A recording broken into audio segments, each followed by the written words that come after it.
मंच न्यूज और मैं आपके साथ प्रियंका राजपूत। शुरुआत करेंगे उत्तर प्रदेश की खबरों की और सबसे पहले बात करेंगे अमेठी की। बता दें कि उप मुख्यमंत्री केशव प्रसाद मौर्य अमेठी पहुंचे। इस वक्त की बड़ी और अहम जानकारी आपको अमेठी से आपके टेलीविजन स्क्रीन पर दिखा रहे हैं, जहां पर उप मुख्यमंत्री केशव प्रसाद मौर्य अमेठी पहुंचे तो इस दौरान गौरीगंज के नवोदय विद्यालय में आयोजित कार्यक्रम में शिरकत की।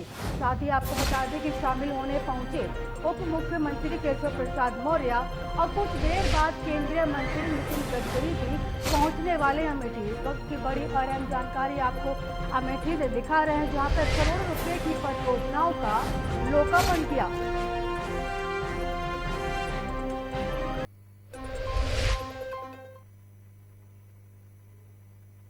फतेहपुर जिले के खागा 245 विधानसभा सपा प्रत्याशी रामतीर्थ परमहंस ने चुनावी मुद्दों पर खास चर्चा की। देखिए क्या कुछ कहा। विधानसभा मानी जाती है और हमारे पास आज सपा के जुझारू प्रत्याशी रामतीर्थ परमहंस जी, ये पूर्व में डीआईजी भी रहे और इन्होंने 32 साल तक सेवा में दिया है, जनता की सेवा की है।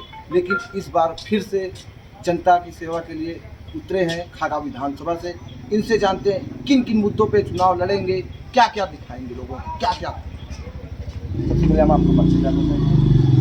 मैं रामतीर्थ परमहंस मौर्य जी, अभी मैं फतेहपुर मेरा निवास है, जिसमें खागा में बना हुआ है। यहीं पे 6 महीने से लगातार मैं जनता के बीच में। किन किन मुद्दों पे आप चुनाव लड़ेंगे? मुद्दों की जहाँ तक लड़ने की बात है, अपने समाजवादी पार्टी के अपने मुद्दे तो है ही हैं। इसके अलावा जहाँ तक स्थानीय मुद्दों को मैं प्राथमिकता दे रहा हूँ, और स्थानीय मुद्दों में से सबसे प्रथम जो है आवारा पशुओं की जो यहाँ पे बेइंतहा बदनिज़ामी है, जो किसान परेशान है, पहली प्राथमिकता मेरा उसको है। और दूसरा है यहाँ की लोगों के बारे में जो बेरोजगारी है नवयुवकों के बीच में, वो है। तीसरा नंबर है जो कि चाहे सड़क हो, बिजली हो, पानी हो, और किसानों के बीच में जो लड़ाई है, ये अहम मुद्दे हैं। जैसे कि बीजेपी सरकार लगातार सफाइयों के घर पे छापा डलवा रही है, इसके बारे में क्या कहेंगे? ये राजनीतिक मुद्दे हैं, लोगों का भटकाना है कि लगता है कि जिन मुद्दों पे उनको अपना विकास के मुद्दों पे आना चाहिए, खुद विकास के मुद्दों से हट करके जो है लोगों को जो है मत कर रहे हैं। आप 25 साल जनता की सेवा किए थे, लेकिन उस समय प्राथमिक थे, लेकिन आप इस बार नेता बनकर आए, इसमें क्या लाभ? देखो, ये बहुत ही अंदर से जो व्यक्ति के अंदर एक सामाजिक दायित्व जो बैठा होता है, इससे लगता है कि जन्मजात होता है। मैं शुरू से ही समाज सेवा से जुड़ा रहा हूँ और अपने सेवा के दौरान ही गांव के जीवन को मैंने कभी नहीं छोड़ा। और गांव के जीवन में लगता है कि अपनी सेवा के बाद जब भी अवसर मिलेगा, गाँव में जाकर के वहाँ के लोगों के बारे में, क्षेत्र विकास, वहाँ के डेवलपमेंट के बारे में ज़रूर काम करना चाहूँगा। मैं चाहता हूँ कि एक बार मौका मिले तो लगता है कि उन दायित्वों को मैं पूरा कर सकूँ, कि उनके क्षेत्र के विकास के लिए, लोगों के लिए काम कर सकूँ। तो लगता है कि मेरे बहुत खुशी है। मेरे हिसाब से ऐसा लगता है कि आपसे ज़्यादा लोगों के लिए काम कर सकूँ, तो लगता है कि मेरे बहुत खुशी है। मेरे हिसाब से ऐसा लगता है कि आपसे ज़्यादा हिस्ट्री में कोई नहीं होगा प्रत्याशी खागा पूरे फतेहपुर विधानसभा की बात की जाए, इसके बारे में। ये तो मैं ये कहूँगा कि एक बुद्धिजीवी होने के नाते ये मेरा सौभाग्य होगा कि लगता है कि बहुत कुछ दे पाऊँगा। और मेरा एक ही उद्देश्य है, लगता है कि एक बार ऐसे अधिकारी को भी लगता है कि अपने बीच में पा करके देखें, तो लगता है कि उनकी खुश नसीबी होगी। लगता है कि मेरे को भी खुश नसीबी मेरी खुद की होगी, और उन लोगों के बीच में जाके लगता है कि उनको भी लगता है कि हमको एक समर्थ और एक बुद्धिजीवी, एक विधायक हमको मिला है, जो कि सब कुछ क्षेत्र के लिए समर्पित करना चाहता है। जैसा कि लगातार बीजेपी तमाम रैलियां कर रही, कहीं जन विश्वास रैली कर रही, कहीं महाबाइक रैली कर रही, इसके बारे में क्या? मेरे उससे कोई मतलब नहीं है। मेरा मतलब है, अभी तक मैंने 6 महीने के दौरान में जितने भी, चाहे गढ़ा एरिया हो, चाहे अपना आप दूसरे 6 एरिया महीने हो, के अंदर कितने गांव घूम चुके हैं? लगभग मैं पूरे गांव घूम चुका हूँ। हर एक गांव के बारे में दूर दराज जितने भी गांव मेरे पास हैं, जितने भी रिमोट एरिया, उनके जितने भी स्थानीय मुद्दे हैं, उनको मैं घर घर जाके, गली गली जाके सब चीज़ें मेरे को पता है। अगर आज शासन हो, प्रशासन हो, चाहे सरकार के सामने अगर मुद्दों को उठाने की जरूरत पड़ जाए, आंखों देखे मैं बयां कर सकता हूं कि किसानों का दर्द क्या है, बेरोजगारों का दर्द क्या है, या लोगों के दर्द क्या है, उनकी ज़रूरतें क्या हैं, उनकी आवश्यकताएं क्या हैं, उनकी तकलीफ़ें क्या हैं। लगता है कि बहुत अच्छी तरह से मैं जनता की आवाज़ को मैं सरकार के सामने रख सकता हूँ। ये आज मेरे जैसा कि आज मेरे साथ राम तीरथ परमहंस थे, ये पूर्व में DIG भी रहे हैं, इनकी सारी बातें सुने हैं। मेरे साथ कैमरामैन विनोद।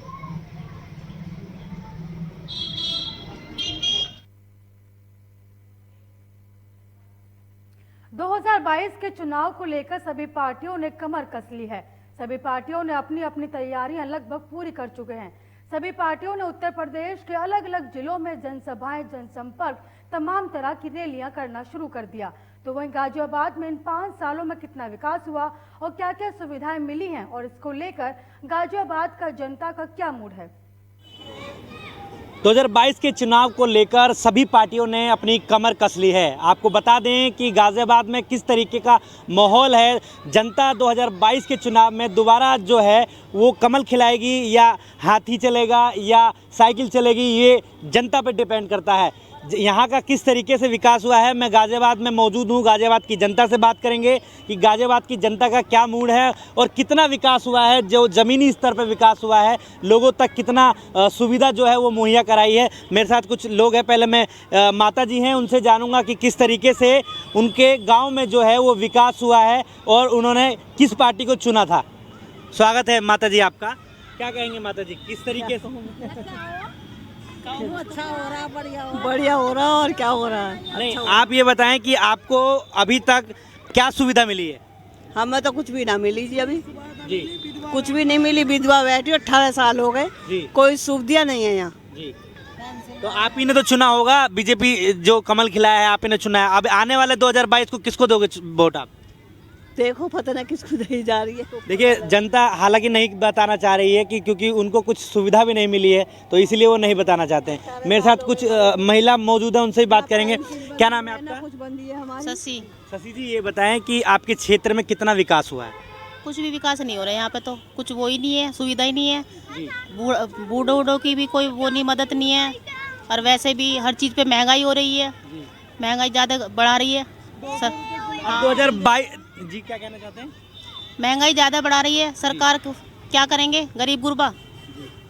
2022 के चुनाव को लेकर दोबारा से मुख्यमंत्री के रूप में किसको देखना चाहेंगे आप? वो तो खैर टाइम बताएगा किसको देखना चाहेंगे। क्या नाम है आपका? लाली। माँ जी, ये बताएं कि 2022 का चुनाव चल रहा है, नज़दीक है, पार्टी जोर शोर से सभी पार्टी दम लगा रही हैं। कोई साइकिल यात्रा निकाल रहा है तो कोई जन विश्वास यात्रा निकाल रहा है, तो क्या कहना चाहेंगे, किसको देखना चाहेंगे मुख्यमंत्री दोबारा से? देखो वो तो समय बताएगा जी। पर एक बात मैं कहती हूँ, योगी सरकार फ्री राशन बांट रही है जी। उससे ज्यादा बिजली का बिल है जी। उससे ज्यादा सिलेंडर है जी। उससे ज्यादा परेशान है। हम ये नहीं कहते योगी सरकार अच्छा नहीं कर रही है, गरीब आदमी इनको पेट भराई रोटी भी मिल रही है, पर बिजली का और सिलेंडर का ये कम होना चाहिए। सुविधाएं आपको मिली हुई है आपके परिवार में? तो कुछ नहीं मिली हुई सुविधा। जी। हाँ, कुछ सुविधा नहीं मिली। 70 साल की उम्र होने को आए, 65, ना पेंशन ना कुछ नहीं। कई बार कार्रवाई कर ली, कुछ नहीं। और इतनी महंगाई हो रही, बच्चों के काम तक के भी नहीं है। 30 साल के लड़के हैं मेरे, किसी कोई काम रोजगार नहीं है। क्या नाम है माता जी आपका? कृष्णा। क्या कहेंगे? क्या कहेंगे भैया, यही कहेंगे विकास के बारे में हम हैं। ना तो हमें कुछ रोजगार, ना कुछ, बीमार सिमार रहे में, ना कुछ। और बीमा और 2-2.5 हजार का बिल आ जाएगा, कहाँ से दे में हम?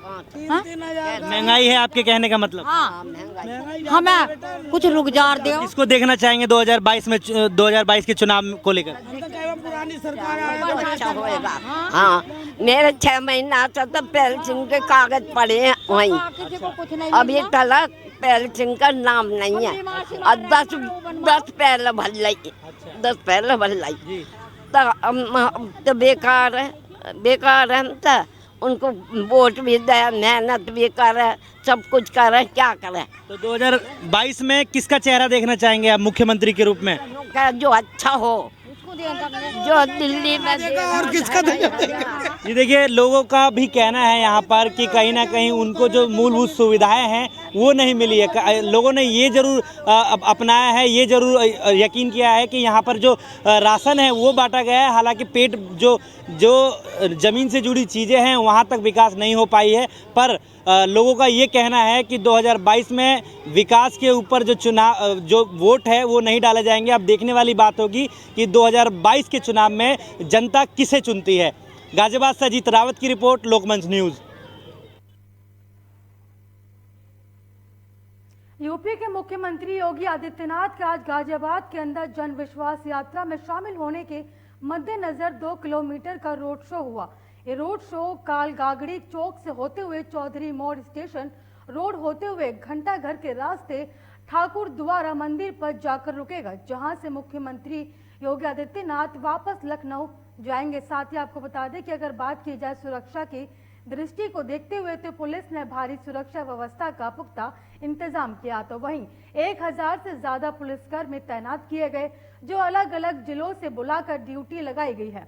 वहीं ड्रोन कैमरा से भी निगरानी की जा रही है और चप्पे चप्पे पर पुलिस का पहरा है। और यही वजह है कि सीएम योगी आदित्यनाथ का रोड शो एक महत्वपूर्ण होने वाला है, क्योंकि 2 किलोमीटर के रास्ते में लगभग 100 जगह, आपको बता दें कि 100 जगहों पर फूल वर्षा करने के लिए पॉइंट लगाए गए हैं। और साथ ही सीएम योगी आदित्यनाथ के दौरे के मद्देनजर ग्राउंड जीरो से हमारे संवाददाता ने सिटी मजिस्ट्रेट गंभीर सिंह, एसपी सिटी नुपुर अग्रवाल से खास बातचीत की। देखिए क्या कुछ कहा। गाजियाबाद में आज मुख्यमंत्री योगी आदित्यनाथ का आगमन है। आपको बता दूं कि आज जन विश्वास यात्रा है, जिसको लेकर गाजियाबाद में आज रोड शो करेंगे योगी आदित्यनाथ। उसको लेकर किस तरीके से जो सुरक्षा व्यवस्था है वो कैसी है गाजियाबाद में, वो मैं हमारे साथ ज़्यादा जानकारी के लिए एसपी सिटी निपुण अग्रवाल से बात करेंगे किस तरीके से सुरक्षा व्यवस्था की है। सर देखिए, सीएम साहब का आगमन कालकागड़ी चौक पे लगभग 6 बजे के एक्सपेक्टेड है। उसके बाद वो चौधरी मोड़ होते हुए दूरदर्शननाथ का जो फ्लाईओवर है उसके स्टार्टिंग में सीएम साहब का प्रस्थान हो जाएगा। इसी पूरे रास्ते को, जो रोड शो का रास्ता है, इसको हम लोगों ने 2 जोन और 5 सेक्टर में विभाजित करा है, जिसमें जो जोनल प्रभारी हैं वो एडिशनल एसपी रैंक के अधिकारी हैं और सेक्टर प्रभारी जो हैं वो डिप्टी एसपी रैंक के अधिकारी हैं। हमने पूरे रास्ते में स्टार्टिंग डिप्लॉयमेंट दिया है, पैरामिलिट्री फोर्सेज दे रखी हैं, हर सेक्टर में एक प्लाटून पीएसी दे रखी है। पूरा बॉक्स फॉर्मेशन में सिक्योरिटी रहेगी, आगे रहेगी वार्निंग कार रहेगी, पीछे टेल पे सिक्योरिटी रहेगी, दाएं बाएं रहेगी। जितनी भी हाई राइज बिल्डिंग है सब पे रूफटॉप ड्यूटियाँ दी गई हैं, ड्रोन से चेकिंग करी गई है। जितने भी बिजली के तार वार हैं उन सब पे सिक्योरिटी दी गई है। प्रशासन के साथ मिलकर जितने भी ओपन वायर्स हैं उनको फिक्स करा गया है और साथ ही एक इलैबोरेट ट्रैफिक करीब 100 पॉइंट बनाए गए हैं। तो सर एक देखिए, मेरे साथ मौजूद थे एसपी सिटी निपुण अग्रवाल जी मौजूद थे, जिन्होंने साफ तौर पे बता दिया कि सुरक्षा व्यवस्था किस तरीके से गाजियाबाद में बनाई गई है। पूरी तरीके से चाक चौबंद है। सुरक्षा व्यवस्था की बात करें तो यहाँ पर कालकागड़ी से होते हुए, आपका पुराना बस अड्डा होते हुए, घंटाघर से होते हुए, ठाकुर द्वार होते हुए ये यात्रा जो है वो संपूर्ण होगी। गाजियाबाद से अजीत रावत की रिपोर्ट, लोकमंच न्यूज़। कानपुर की जनता ने बताया कि 2022 के चुनाव में बीजेपी की ही सरकार बनेगी। क्यों इसकी आपको बता दें कि क्यों इसकी सरकार नहीं, जो अभी सरकार जो विकास कार्य किया गया और सड़क, बिजली, पानी, मेट्रो आम जनता को मिला है, जो कभी हम लोग इसके लिए तरसते थे। तो ऐसे में हम लोग बीजेपी पार्टी को ही फिर से लेकर आएंगे। वहीं कुछ लोगों ने बीजेपी पार्टी का विरोध करते हुए कहा कि विकास के नाम पर कोई भी कार्य नहीं किया गया। महंगाई चरम सीमा पर है, गरीब जनता बता दें कि भूखी मर रही है और ये सरकार सिर्फ अमीरों की है। गरीबों की तो दुश्मन से भी बढ़कर आम जनता जान दे चुकी है कि बीजेपी सरकार जुमलेबाजी करती है। तो ऐसे में इस बार सपा सरकार को ही लेकर आएंगे। नहीं, जो अभी सरकार जो उसमें कार्यकाल में हुआ है, जो उसने जो विकास किया या नहीं, उसके विकास सबसे ज्यादा तो महंगाई मार डाली है, सबसे बड़ी चीज। आगे से विकास जो कुछ भी हो वो पैसा हम ही लोग से वसूल रहे हैं, महंगाई बढ़ा करके, उससे कुछ होना नहीं है। तो जैसा कि आशोक जी ने बोला कि इस सरकार में महंगाई इन्होंने मार दिया है। आइए और भी लोग खड़े हुए उनसे बात करते हैं, उनकी राय लेते हैं कि उनकी क्या राय है। क्या नाम है आपका? आशीष राय। आशीष जी, क्या लगता है कि इस बार किसकी सरकार बनेगी? भाजपा सरकार बनेगी। और उन्होंने कोरोना काल में उन्होंने इतनी अच्छी स्थिति हैंडल करी, उन्होंने फ्री उन्होंने राशन बांटे हैं, उन्होंने फ्री वैक्सीन उन्होंने दी, उन्होंने रसोइयाँ फ्री में करी है। और कोई भी पार्टी जितनी भी थी, कोई भी पार्टी सड़क पर उतरी नहीं, भाजपा को छोड़ के सब पार्टियाँ बिल्कुल कहीं नहीं थी, बिल्कुल थी। तो इसलिए भाजपा की सरकार बननी है। इस बार आप भाजपा को जिताएंगे? जी जी बिल्कुल। जैसा कि अभी आशीष राय ने बताया कि इस बार सरकार जो है भाजपा की बनेगी। आइए और भी हमारे साथ में लोग हैं, उनसे बात करते हैं कि आखिर उनकी सरकार बनती है। क्या नाम है आपका? सुनील कनौजिया। सुनील जी, क्या लगता है कि इस बार के विकास के लिए अगर बात करेंगे तो कितना विकास किया गया इस सरकार में? विकास तो बहुत किया गया, विकास इतना किया गया गिनाना भी कम है, हम गिना भी नहीं सकते। भाजपा सरकार ऐसी सरकार है, देश को एक ऐसा प्रधानमंत्री मिला है कि आने वाले सालों में भी नहीं मिल पाएगा, ना मिला था ना मिला है। इस बार भी मोदी होंगे, अगली बार भी मोदी होंगे, हर मोदी। तो इस बार आप उनके सरकार से संतुष्ट हैं और आप उनको जो है वोट देंगे, यानी सरकार बनेगी? बिल्कुल बिल्कुल, हम भी देंगे, हमारे सारा घर का सारा वोट, और यहाँ तक कि क्षेत्रीय जनता भी उनका सपोर्ट करेगी। और इस बार भी मोदी आएंगे और अगली बार भी मोदी आएंगे। तो जैसा कि सुनील गौतम ने अभी बताया कि इस बार भी मोदी आएंगे और योगी आएंगे। 2022 चुनाव होने वाले हैं, उस पर योगी ही आएंगे। आइए और भी हमारे साथ खड़े उनसे बात करते हैं कि उनको क्या लगता है कि क्या नाम है आपका? मेरा नाम सचिन यादव है। सचिन जी, क्या लगता है कि किसकी सरकार बनेगी इस बार? कितनी? सपा की। क्या लगता है इस सरकार से आप खुश नहीं है क्या? नहीं, बिल्कुल भी खुश नहीं है। क्या बेरोजगारी आई है, ठीक है, महंगाई बढ़ी है। और मेरी बात छोड़िए, व्यापारियों से भी पूछिए तो आप मार्केट की स्थिति अभी भी देख रहे हैं। मैं इस समय प्राइवेट नौकरी कर रहा हूँ, मजबूरन यही स्थितियां हैं कि इस समय लोग इतना परेशान हो चुके हैं। मैं व्यापारियों के पास जाता हूं तो बोलते हैं भाई साहब मैं इतना परेशान हो चुका हूं, जीएसटी ले गई, ये ले गई, ये ले गई। मैंने बीजेपी को सपोर्ट किया, मैंने पिछला वोट जो दिया अपने बीजेपी को ही दिया था, मगर इस बार मैं बिल्कुल भी सहमत नहीं हूँ। इस बार मेरे लिए सपा ही है और मैं सपा को ही वोट दूंगा। तो जैसा कि आम जनता ने बताया, किसी ने बताया कि बीजेपी को लेकर के आएंगे, किसी ने बताया कि हम सपा को लेकर के आएंगे। अब किसकी सरकार बनती है ये तो आने वाले 2022 में पता चलता है। कैमरामैन अरुण ठाकुर के साथ मुकेश गौतम, लोकमंच न्यूज़, कानपुर। नमस्कार। आज लोकमंच लखनऊ से बड़ी खबर सामने आ रही है। बता दें कि रक्षा मंत्री राजनाथ सिंह का लखनऊ दौरा था। इस वक्त की बड़ी और अहम जानकारी आपको लखनऊ से बता रहे हैं, जहां पर रक्षा मंत्री राजनाथ सिंह का लखनऊ दौरा था। बता दें कि 25 और 26 दिसंबर को लखनऊ दौरे पर रहेंगे राजनाथ सिंह, और साथ ही DRDO के ब्रह्मोस, आपको बता दें कि DRDO के ब्रह्मोस मिसाइल निर्माण केंद्र का शिलान्यास करेंगे। इस वक्त की बड़ी और अहम जानकारी आपको लखनऊ से दिखा रहे हैं, जहां पर रक्षा मंत्री राजनाथ सिंह का आज लखनऊ दौरा था। और साथ ही आपको बता दें कि दौरा 25 और 26 दिसंबर को जारी रहेगा। साथ ही बता दें कि DRDO के ब्रह्मोस मिसाइल निर्माण केंद्र का शिलान्यास करेंगे, और साथ ही आपको बता दें कि कार्यक्रम में शामिल होंगे। और इसके बाद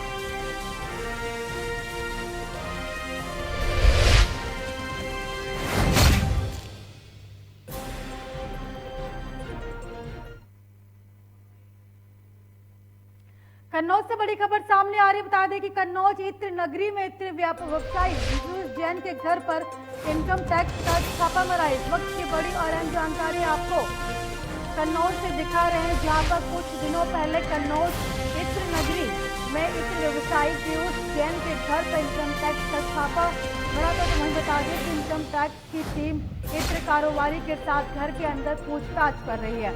आपको इस वक्त की बड़ी और अहम जानकारी कन्नौज से दिखा रहे हैं, जहां पर एक इत्र व्यापारी पीयूष जैन के घर पर आयकर विभाग ने छापा मारा। तो वहीं पर छापेमारी के दौरान आपको बता दें कि करोड़ों का सामान बरामद किया गया, और साथ ही 24 घंटे से बढ़कर लगातार पूछताछ की जा रही है। और फिर व्यापारी के कानपुर आवास के बाद कन्नौज की आवास पर भी छापा मारा। इस वक्त की बड़ी और अहम जानकारी आपको बता रहे हैं। और वहीं पर छापेमारी के बाद व्यापारियों में हड़कंप मच गया। तो साथ ही आपकी जानकारी के लिए बता दें कि कई घंटों से इनकम टैक्स की टीम पूछताछ कर रही है, और ये आवास कन्नौज शहर कोतवाली क्षेत्र के झुपट्टी मोहल्ले में मौजूद है।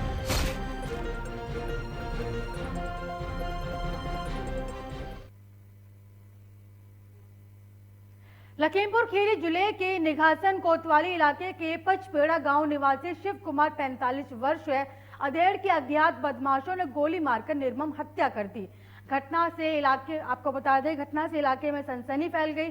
वहीं पुलिस मौके पर पहुंची और शव को कब्जे में लेकर जांच पड़ताल में जुट गई है। तो वहीं परिजनों ने बताया कि मृतक शव कुमार मौर्य बीती रात करीब 11:30 बजे शौच के लिए घर से बाहर निकला था। तो जब उनको घर में आने में देरी हुई तो घर वालों ने उनकी खोजबीन करना शुरू कर दिया। तो देखा कि घर के बाहर रास्ते पर ही शिव कुमार का खून से लथपथ शव पड़ा मिला। जानकारी तो पहले जब ढूंढे देखे निकले न, तब मतलब हमको दिखाई पड़े रूट पर रास्ते पे। अच्छा, क्या देखा आपने? देखा पड़े बिल्कुल डालिए में। क्या कोई शरीर पर निशान मिले हैं? निशान वहीं है, एक गोली लगी है और यहाँ जबानों में काटी है। जबान कटी है, जबान कटी चाकू से। नहीं, रात को कहीं उठ के गए थे या कैसे क्या हुआ है? ये नहीं पता, दरवाजा खुला मिला है। जानकारी मिल रही लैट्रिन वगैरह गए थे? अब ये तो लेटरिन गए, जैसे वो हम देख तो पाए नहीं, जब देखे नहीं पाए, गए दरवाजा खुला, चाहे बहाने से बोला लिया कोई कैसो ऐसा हुआ। और कितने टाइम की घटना लगभग है? अरे ये लमसम तुम समझ लो 11 साढ़े 11, हम 11:15 बजे नेट देखे ना। अच्छा, जो बॉडी मिली है वो सामने मिली, मकान के सामने आपके? ठीक है, सामने मिली। जानकारी तो रुकेंगे एक छोटे से ब्रेक के लिए, खबरों का सिलसिला जारी रहेगा, देखते रहिए लोकमंच न्यूज।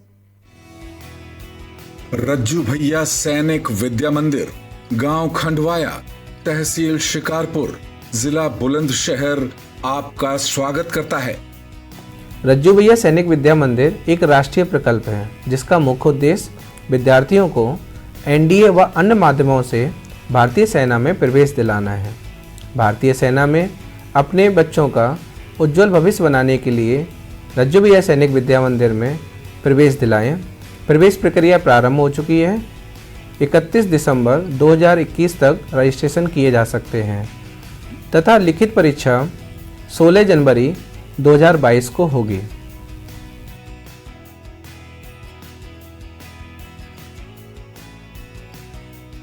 जो बच्चे रिटन एग्जाम क्लियर कर लेंगे उनका साक्षात्कार होगा, उसके बाद मेडिकल होगा, उसके बाद मेरिट लिस्ट तैयार की जाएगी और जो बच्चे मेरिट लिस्ट में आएंगे उन्हें इस स्कूल में एडमिशन दिया जाएगा। योग्य शिक्षकों के माध्यम से रज्जू भैया सैनिक विद्या मंदिर में छात्रों को योग्य सैनिक, योग्य नागरिक और सफल मनुष्य बनाने के अवसर का लाभ उठाएं।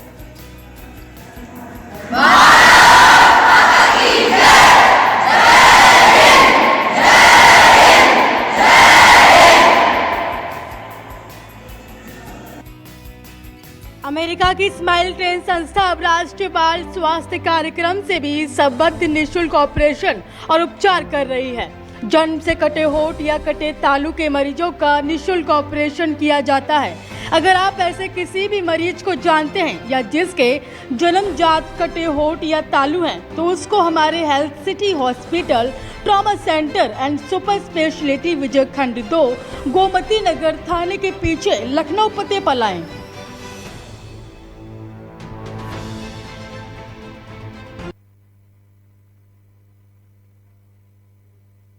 खबरों में एक बार फिर से स्वागत और बात करेंगे लखनऊ से बड़ी खबर की। बता दें कि बड़ी संख्या में आशा बहु कौशल किशोर के घर पहुंची। इस वक्त की बड़ी और अहम जानकारी आपको लखनऊ से दिखा रहे हैं, जहां पर बड़ी संख्या में आशा बहु कौशल किशोर के घर पहुंची तो वहीं अपनी मांगों को लेकर केंद्रीय मंत्री ने घर पर धरना प्रदर्शन किया। लखनऊ की कई तहसीलों से बड़ी संख्या में पहुंची महिलाएं और साथ ही आप बता दें कि मांग न मानने पर कार्य का बहिष्कार करने की बात के साथ संगठन की चेतावनी दी। इस की बड़ी और अहम जानकारी आपको लखनऊ से दिखा रहे हैं, जहां पर बड़ी संख्या में आशा बहु कौशल किशोर के घर पहुंची, साथ ही अपनी मांगों को लेकर केंद्रीय मंत्री के घर पर धरना प्रदर्शन किया। लखनऊ से एक बार फिर से बड़ी खबर सामने आ रही है। बता दें कि ओमिक्रॉन से निपटने के लिए स्वास्थ्य विभाग ने तैयारियां तेज कर दी हैं। इस वक्त की बड़ी और अहम जानकारी आपको लखनऊ से दिखा रहे हैं, जहां पे ओमिक्रॉन से निपटने के लिए स्वास्थ्य विभाग ने तैयारियां तेज कर दी। बता दें कि जीनोम सीक्वेंसिंग की रिपोर्ट 3 से 4 दिन में मिल जाएगी और साथ ही आपको बता दें कि जीनोम सीक्वेंसिंग के नमूने CDRI और NBRI से करवा लगाकर जांच की जाएगी। इसकी बड़ी और अहम जानकारी आपको लखनऊ से दिखा रहे हैं, जहां पर ओमिक्रॉन के बढ़ते केसेस को देखते हुए स्वास्थ्य विभाग ने तैयारियां तेज कर दी है और साथ ही जीनोम सीक्वेंसिंग की रिपोर्ट अब 3 से 4 दिन में मिल जाएगी।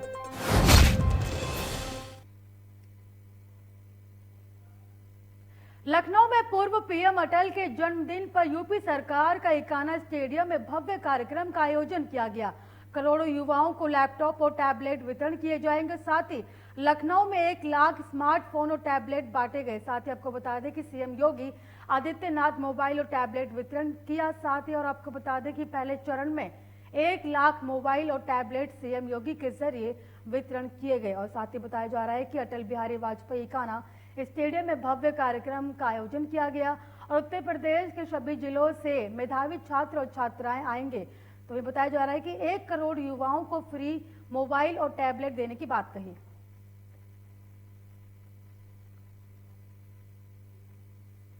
उत्तर प्रदेश में पहली बार समाजवादी महानदल राष्ट्रीय लोकदल का संयुक्त गठबंधन कार्यकर्ता सम्मेलन का आयोजन किया गया।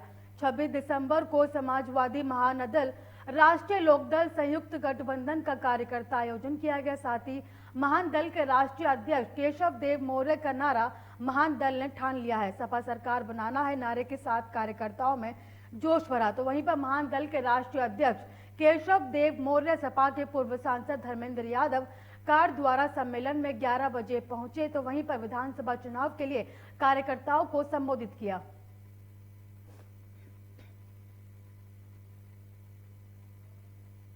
इस वक्त की बड़ी खबर नोएडा से आ रही है। बता दें कि अटल बिहारी वाजपेयी जी की जयंती पर रैली का आयोजन किया गया। नोएडा स्टेडियम से बीजेपी की अटल संकल्प यात्रा रवाना की गई। इस वक्त की बड़ी और अहम जानकारी आपको नोएडा से दिखा रहे हैं, जहां पर अटल बिहारी वाजपेयी जी की जयंती पर रैली का आयोजन किया। तो वहीं पर नोएडा स्टेडियम से बीजेपी की अटल संकल्प यात्रा रवाना की। साथ ही आपको बता दें कि अंतर्राष्ट्रीय कुश्ती खिलाड़ी गीता फोगाट ने हरी झंडी दिखाकर रैली को रवाना किया। तो वहीं पर पश्चिमी उत्तर प्रदेश के प्रभारी भी मौजूद रहे।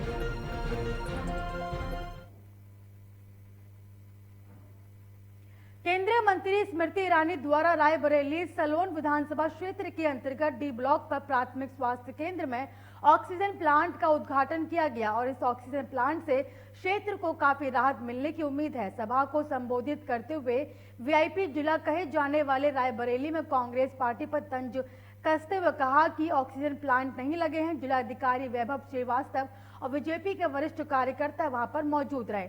सभा को संबोधित कर बीजेपी की उपलब्धियों को गिनाया।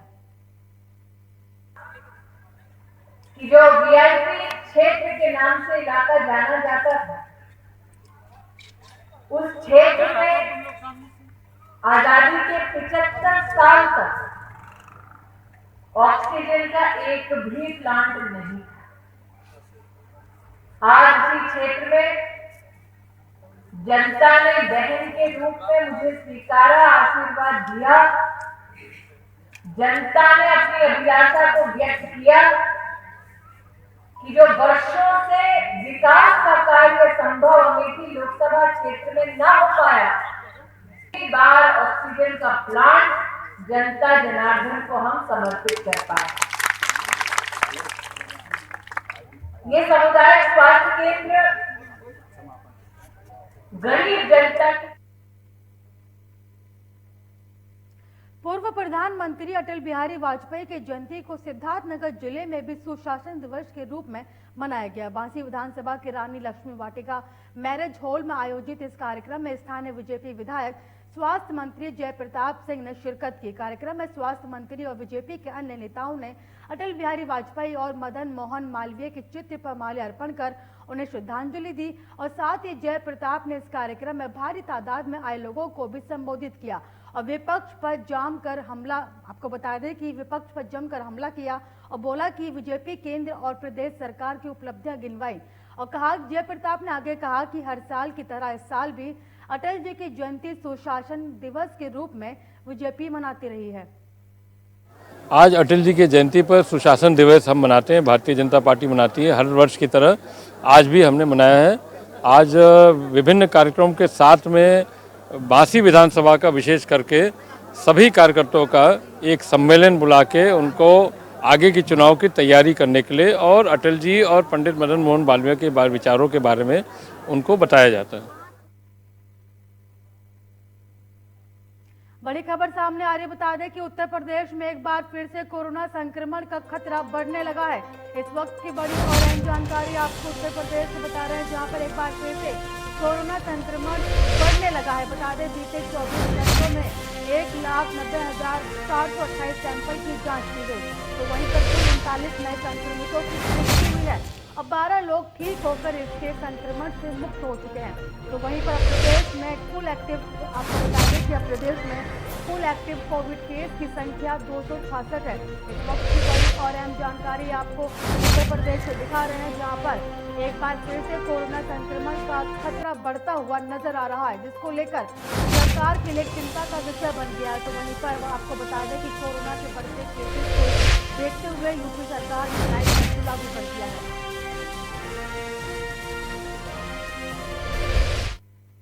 फिलहाल मुझे दीजिए इजाजत और देखते रहिए लोकमंच न्यूज।